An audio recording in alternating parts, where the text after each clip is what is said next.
process amongst us black people who are looking to get more engaged or who we want to be more engaged.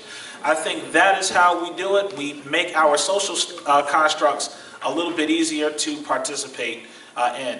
Churches, Reverend Dr. Martin Luther King, Ralph Abernathy, William Barber. You can go off with names and names and names of folks who have done a good job in engaging folks around them and giving an opportunity to do great political work. A couple of years ago, maybe 2014 or 2013 it was, we sat in the sanctuary of Union Baptist Church in Allentown. And one thing was mentioned that I thought was profound, and it didn't quite seem to happen.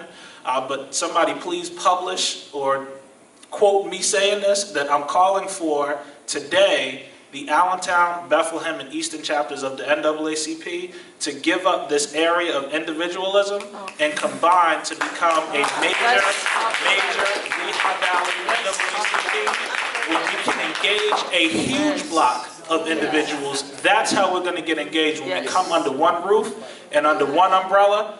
That is how we're going to make these things change. That's good. That's good. Amen, amen. All right, right on. I always had that question when I came to the valley at first.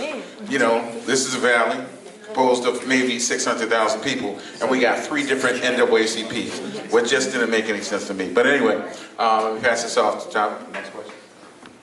As I said before, political engagement is very important.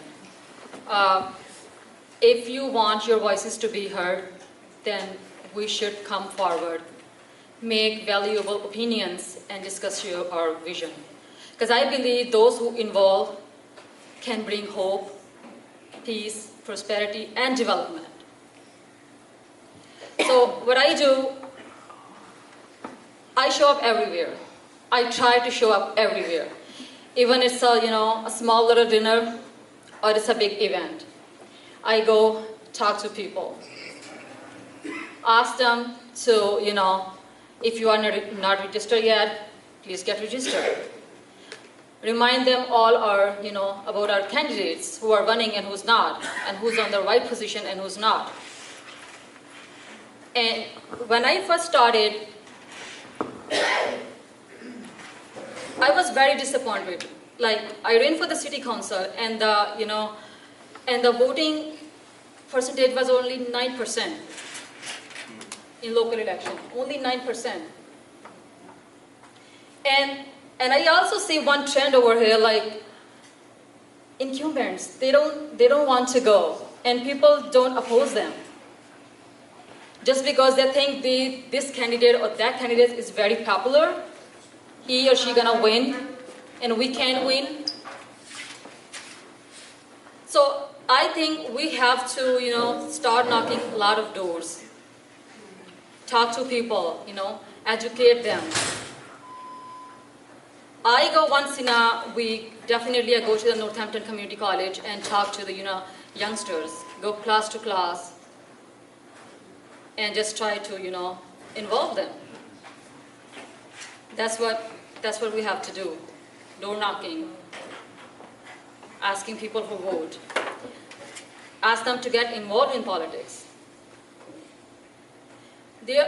In US, we are like 70 million immigrants in US. We can form our own government. If everyone votes, we can form our own government. But the thing is, people don't vote.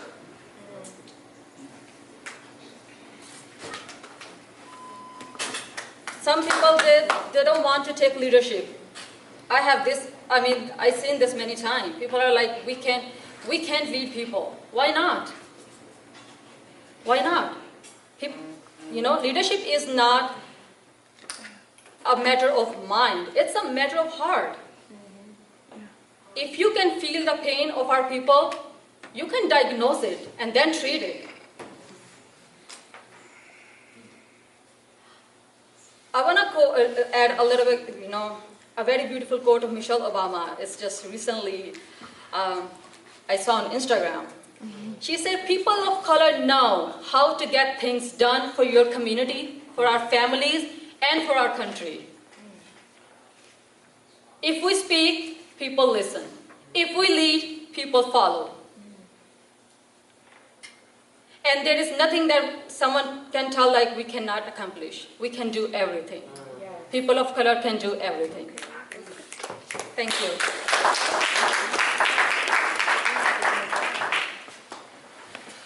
So the question is centered around how do we expand engagement and involvement? I'll tell you a very, very quick story. When I first got into office, I had no idea that after 3 terms, I would have ended up as a policy wonk. And I realized after about my first year and a half, 2 years, the importance of policy. Policy is the means of outcome. Oftentimes, in the local context, people aren't engaged because we don't connect the political process with outcomes that affect their lives. In local elections, it's personalities. Oh, vote for this person because we like them. In Allentown's a majority Democratic city, right? And we got Republicans masquerading as Democrats and winning elections. We got Republicans masquerading as Democrats, holding office right now, winning elections, and they're not going to fight for the policy outcomes that people want. The senator said earlier, people who share your values. We have to make these processes about values that are reinforced and supported by public policy. That's a conversation that extends beyond just the election cycles. If we only engage people in the election cycles, they're not going to be engaged because they're going to see us as political opportunists. I've knocked on a lot of doors. I can tell you what the non-engaged voter says. Oh, you just coming around because it's election time. The way we get it is we have a continuum of education and connection that help people to understand what are the issues and challenges in your life and how is the political process a means of legislative outcomes and policy that can affect and make those changes. If we do that, people will act in their own interest. Why is it on the other side of the aisle, good evangelicals are supporting somebody like Donald Trump? Talk about it. This is what they'll tell you, because he's given us the policy outcomes that we want. We have to have that same mindset. We got to move away from this personality-driven electoral process, the in-group and the out-group, and make it about policy that affects and changes people's lives. And having the ability to articulate what that policy looks like at each level. You heard the senator give a beautiful explanation. The criminal justice system, what does it look like at the federal? What does it look like at the state? What does it look like at the local? Until we can do that, we're not really giving people a reason to get engaged.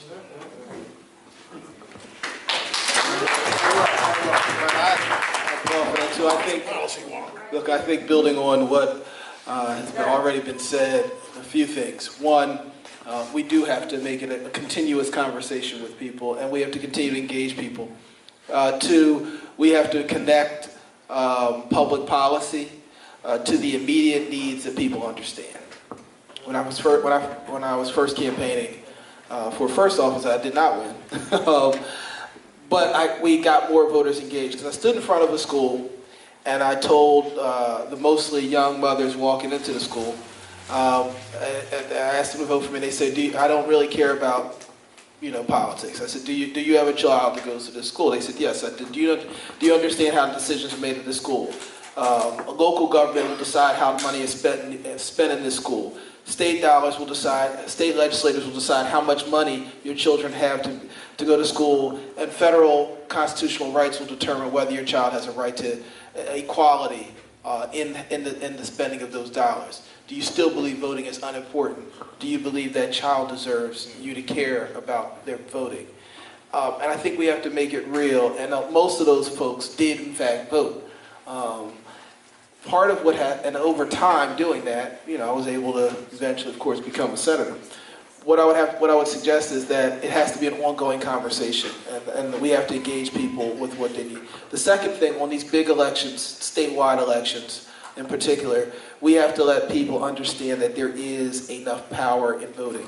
And that there are enough people who are like-minded that allow you to vote. Part of the reason I'm here is you'll see people in the Lehigh Valley and people in Harrisburg and people in Pittsburgh all across the state saying there's no way we can possibly win. I see all these Republicans. We can't effectuate policy in a way that's meaningful. And even people in Philadelphia will say there's not enough of us. But if you look at the numbers collectively, there really are enough people with like-minded interests to elect folks. That's why we've been able to win so many statewide elections. What we need to understand is that the interests of folks in Allentown and in Easton aren't that different than the interests of people in Philly, in Pittsburgh, in Harrisburg, and Erie. And once we come to understand that our interests are similar, we can, in fact, people will know that they can vote and they can win. And to the young lady who's to my right, who's a Muslim, I want you to understand there are 400,000 Muslims in southeastern Pennsylvania, not even counting the ones in here. There are hundreds to over 250,000 in the last census a decade ago in Philadelphia. I'm in fact a Muslim, and there are Muslim elected officials. There is a level of engagement of the Islamic community that's happening, but when people feel isolated, they don't participate. My final point to this is folks have a lot of talk about majority-minority group. Before 1971, there were only 3 classifications for race on the census. There were people of color, which included most of us. There were Caucasian, and there was Oriental. Every Latino, every person from every Latino, and every African American was a colored person. And the divisions that we have now, while it's nice to be able people to express their cultural heritage, have served to make people not understand that there's still a certain commonality in our interests. If any of you who were born prior to 1971, you had the same thing on your birth certificate and accounted by the federal government in the exact same way as all of your brown brothers and sisters sitting near you. So understand the interests are not that different. And finally, I'll conclude with this. Historically, the interests of poor white folks and the interests of black and brown folks were the first way people in control were used to divide up the interests of those folks. And if people who have common interests come together, we can understand that we can move things forward. And that's what the Democratic Party should be doing. Baker's Rebellion was referring to back in history. Well, the question was about, paraphrasing it, was about voter apathy. How do we engage people? And Mike was kind enough to let me be the last one to speak among this distinguished panel. That was by design. Thank you, sir. Appreciate it, as usual. But Mike and I share a little bit of history in an election process. Back in 1993, the first ever elected Latino official in the history of the city of Allentown was a guy by the name of Marty Velasquez. Well, I ran that race, even though I'm not a Latino. I'm a Cape Verdean African, and we got the Latino community engaged and got somebody elected. Mike ran the first elected African-American campaign, and that man was Davy Jones over here as Lehigh County Commissioner, so we both were barrier breakers in that regard. But the apathy that we're dealing with in the community, one of the things, and I hate to say this because it's very insidious and I don't like it, but there are very few motivators. People are motivated by love, but people in all its forms. People are motivated by money, and the other motivation, which is the most effective one, is pain. I hate to say it, but it's insidious and it's pain. We had a woman named Emma Tropiano who was a racist woman running for mayor, ran 4 times in the city of Allentown, and almost got more than 40% of the vote each time, because she was going to send the people back where they came from. Well, that managed to motivate the Latino community. We got engaged back when we had only 14.4% of the population, and we got Marty elected. Well, it's burgeoned to 52.5% now, and there's just not that kind of motivation. So, again, that's testimony in the history of the pain being the motivator in that case, as insidious as it sounds. The other part you heard up here too was the divisiveness. All these different categories and everybody drawing a line between the Dominicans and the Puerto Ricans and the Central Americans and the Mexicans and the Cubans. Okay, you know, that's a military tactic, divide and conquer. The more divided you are, the easier you are to pick off. And that's exactly what we're doing to ourselves in that case. So there's apathy, there's issues of trying to get people motivated. How do you get motivated? If you're hurting enough, you'll do something. Well, I don't know that we need to get that far. I really wouldn't like to see that. Now, the other point that was made up here was the politics, the personal interests. Now, we just had a situation. They're going to appoint a man to the Supreme Court for the rest of his life who has got a checkered past, to say the least, for the love of God. Now, the votes were made based upon the re-electability of the people in the districts. Are you kidding me? So Joe Manchin is protecting his seat by voting the way the people of West Virginia want to go, but not the way the morals of the country, the party, the people want to go. But he'll be safe in his seat. Susan Collins, I don't even know what she's doing. But Heidi Heitkamp said, I'm down by 12 points. I may lose this election, but this man does not belong on that court. People of conviction in situations voting for the good of the entire community versus their own personal interest, that motivates people to vote. We got a lot of issues. Mike, you might as well ask what the meaning of life was. It would have been easier to answer that. So in the meantime, we got apathy, we got division, we got a lot of issues that are killing us, but we do need to vote, and that's why we're here.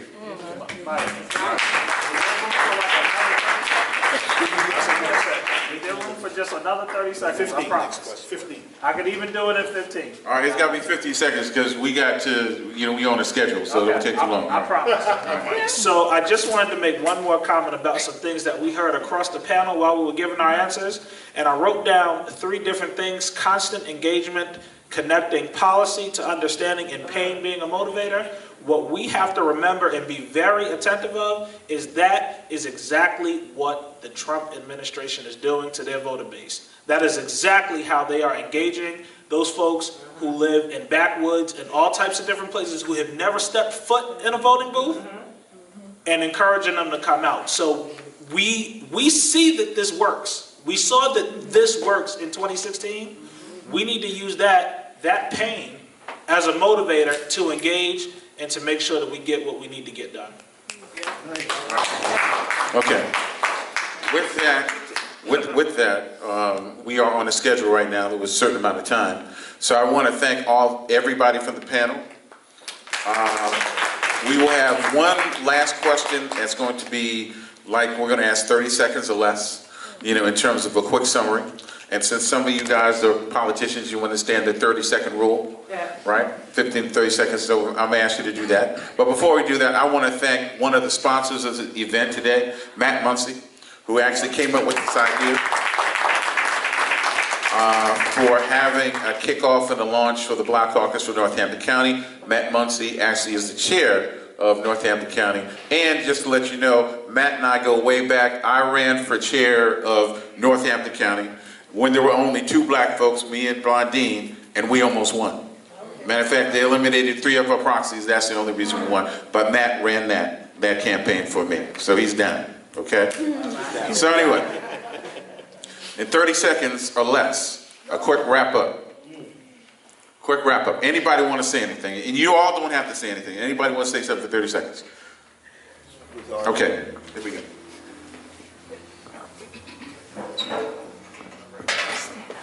"30 seconds. Well, I wanted you to understand this. You need to remind people that it's important to vote.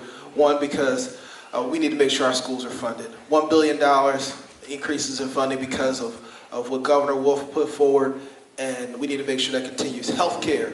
700,000 more Pennsylvanians received health care because of the implementation of the Affordable Care Act. 24 million people across the country.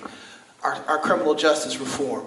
3,000 less Pennsylvanians are incarcerated and $90 million more dollars structurally moved towards education and basic civil rights and decency. We must send a message to Washington by electing more congresspeople and defeating Lou Barletta, electing Bob Casey to make sure that the Trump agenda is stopped dead in its tracks, that whether people, no matter who they love, where they were born, what the color of their skin, what their gender are, they will be respected. We can do that by voting. If we take that message to the streets, there's plenty of reasons to get people engaged. Thank you. All right, thank you. All right, and back to the Master of Ceremony, which is Mr. Harold. Harold is the director of the Black Caucus for Northampton County. Danielle actually shackled for it. She's not here, but she also is the director for Lehigh County. So we've got directors in each one of the counties. Here you go. Thank you, Mike. I'd like to thank the panel for their insight, their instruction, their wisdom. They dropped a lot of knowledge on us today, and I would ask that you take that knowledge, let it rattle around in your heads and your hearts, and then to implement everything that they had talked about. Okay, we're going to move along in the program. Now I would like to have a wonderful young lady come up to, she's going to do the spoken word for us, okay? Miss Justice Davis. Let's welcome her with a round of applause.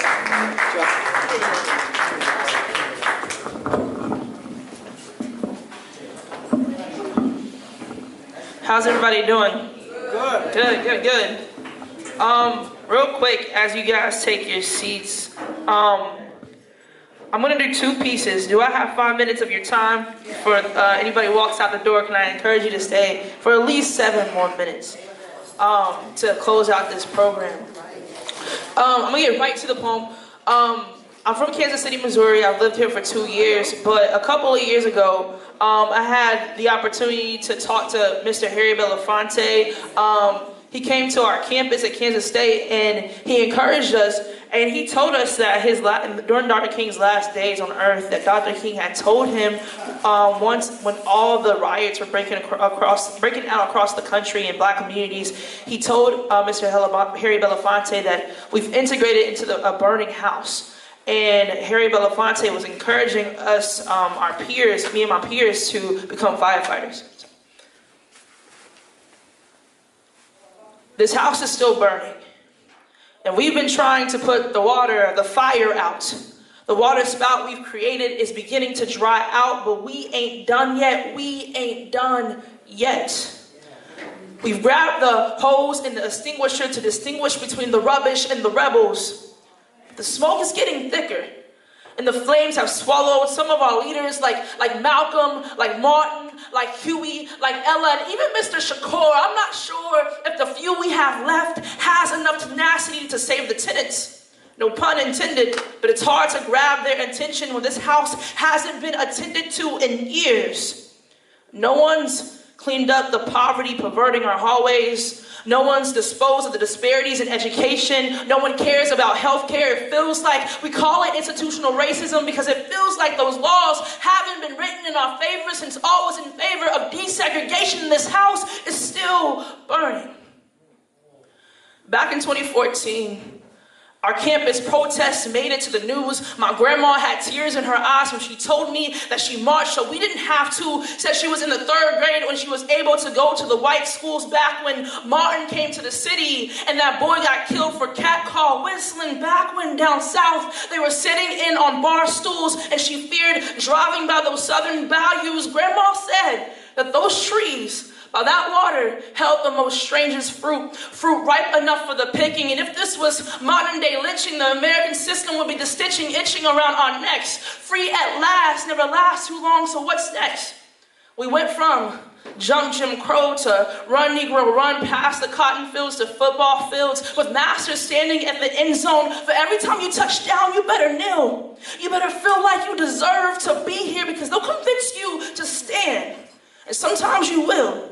Sometimes you'll feel like making it ain't no freedom ride. It's the backseat car rides trying to hide from the window just in case mama sees you. But it doesn't matter anyway because that mother and son bond always bails you out. You only did it anyway to put food in your mouth. It's a classic dropout so Granny doesn't have to work until her back gives out. And I know you were tired of giving out bounce back checks for rent. I know that when you're shortchanged, you make a short change. That's why broke Negroes slang things, they sell out.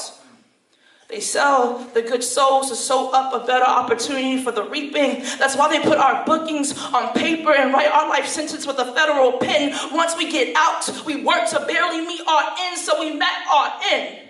But I can't pretend that there's not over 400 years of slave blood running through my veins that can remind me that we shall overcome. I can't pretend that I can still sing with the soul of all the souls that showed me just all we've done. Look at the statistics. There's black excellence behind all of it. There's no morning train we can't catch. So I'll run until we make it home, until our lungs run out of breath. God himself will shine through in lieu of all the blessings behind every life lesson, from the slave rapings to the hangings to the handcuffs behind our backs. Until dawn breaking, we will break free. Like the prisoner just acquitted of every guilt he was forced to plead. We will be dynasty.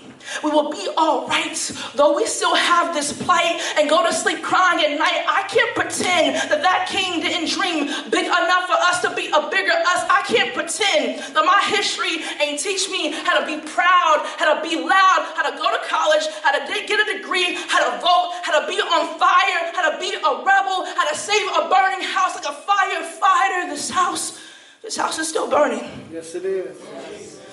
The smoke is getting thicker. The flames are growing bigger, but I'm starting to remember just how far we've come. I'm starting to remember just what all we've done, and no, we ain't done yet. I ain't gonna let nobody turn me around, turn me around, turn me around. I ain't gonna let nobody turn me around. I'm gonna keep on walking, keep on talking, marching into freedom land. Behind every unopened door is a room full of uncertainty, eager to be known. A home of secrets is kept locked by someone who wants to keep the whispering walls quiet. Like if you knew, they'd be afraid of what you could do. In return, it keeps you silent. The only way to enter into the interior is with a riot. And when you finally break past those hinges, a shivering mouth cringes and calls you violent. This is the logic to try to keep you away. When I was in the 4th grade, my favorite movie was Selma, Lord Selma. I had just learned how to point to Alabama on a map. I would still find refuge in sitting in my grandma's lap. I didn't know anything about the 1965 Voting Rights Act. All I knew was that being black was as painful as being picked for the kickball team last. Being black was like being the victim of bullies who were 3 grades older than you. If you fought back, you lose and get sent in the principal's office without enough proof to prove that fighting was something you didn't choose. Being black was like being born in a basement and then being scorned for not being on the top floor. Being black was like coloring a Santa Claus with the same skin complexion as yours and being told he doesn't look like you. This was in a Christian school, of course, so being black means even a fictional character has the right skin tone and it's nothing like your own. See, Selma, Lord Selma came on a VHS tape. My 4th grade favorite movie moved me like the little girl who saw Dr. King for the first time. He asked her, "What do you want?" She replied, "To be free." A decade later, I learned that the Bloody Sunday was not only to remember the blood of Christ, we remember the day where black men and women paid another sacrifice. Every time I arrived at the polls, I know that this wasn't given. We had to fight for this right. That's right. There's a generation like me who listens to rappers like J. Cole, who feels like democracy is too slow. He feels like democracy is too slow. He wants to know the value of their vote, but don't blame them. It's just hard to preach hope when they don't trust the folks who sit behind white walls and write laws for neighborhoods in which they don't even go. The only time they hear our protests is on CNN. The world tunes in to see our end. We feel this grin. We feel this sin. We feel hopeless in our own homes with no idea of what's really going on. There's no billboards reminding us of Election Day. There's just billboards that say, "We will buy your ugly house, pretty up the infrastructure, help move you out, gentrify these streets, raise up the price, convince you that suburbia is more nice, allow you to cast your votes less concentrated, more spread out, gerrymander these lines, influences conformity so you'll never be the majority." This is democracy. This is democracy. Is this democracy? Every time that door is open with a crack, there's always a way to close it back. A poll tax or maybe a Facebook post meant to distract. I always ask why. Like why beat us with clubs? Why dampen our dignity with your water hose? Why set your dogs loose? What do you have to lose? But then I remember that in the 9th grade, the first black president made the news. I remember that in Alabama, there's no more of Roy Moore on the ballot. This is what happens. This is our power. This is what Selma was about. In 2016, we had low voter turnout, and look at how that turned out. There's no turning back until we overturn their tracks and pick up the slack. The glass ceilings will shatter. The black and brown vote matters. So I ain't gonna let nobody turn me around, turn me around, turn me around. I ain't gonna let nobody Turn me around, I'm going to keep on walking, keep on talking, marching into freedom land. Thank you, guys.